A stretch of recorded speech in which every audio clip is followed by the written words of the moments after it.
Hello et bienvenue dans cette vidéo. Et dans cette vidéo, on va parler de comment on décide pendant un sprint gamification, mais même de manière générale, comment on décide dans des démarches de co-design courtes sur plusieurs jours quand on facilite ça.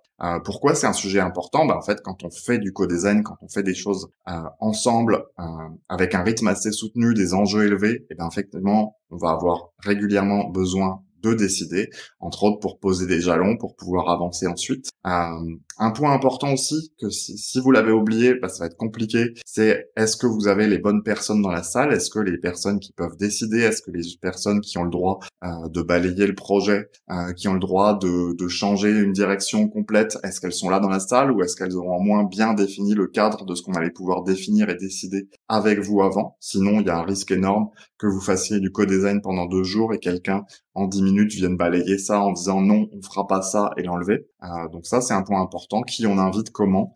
Est-ce que les bonnes personnes pour décider sont réunies lors de mon sprint? Sinon, ça peut être vraiment problématique. Ensuite, comment ça se passe une décision? Moi, j'aime bien dire, de manière générale, une décision, vous avez une phase où vous prenez les informations qui vont vous servir à décider. Souvent, un maximum, mais rarement avec tous les paramètres du problème. Et un moment où vous décidez.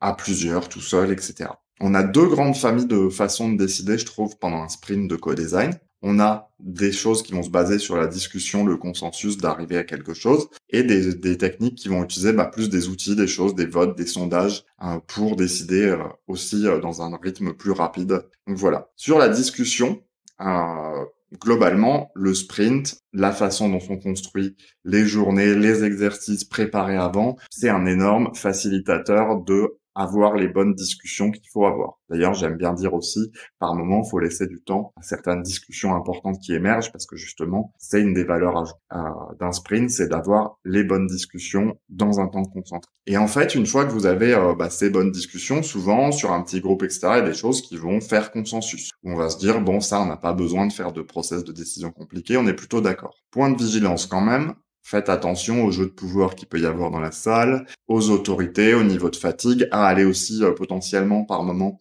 sur des moments où vous le sentez comme important, faire un tour de table en disant à chaque fois comment vous sentez par rapport au fait qu'on acte maintenant que c'est décidé comme ça. Et vous allez demander à chacun, est-ce que tu es OK avec ça ou est-ce que tu as encore des réserves?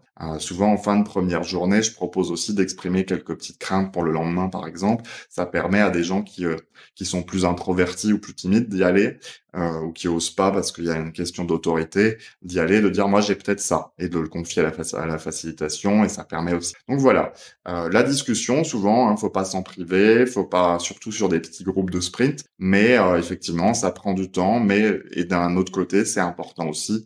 Et ça a un niveau de finesse assez important. Vous allez avoir en fait aussi dans les discussions un outil important qui est vous allez utiliser beaucoup le temps. Et en fait, le fait d'avoir un temps limité, ça force aussi les gens à converger sur leur discussion assez rapidement. Deuxième outil, vous allez avoir tout ce qui est autour du vote et des sondages. Un vote et sondage, en fait, moi j'aime bien dire, alors je vous montre ça, j'aime bien utiliser ces petites gommettes vertes et gommettes oranges.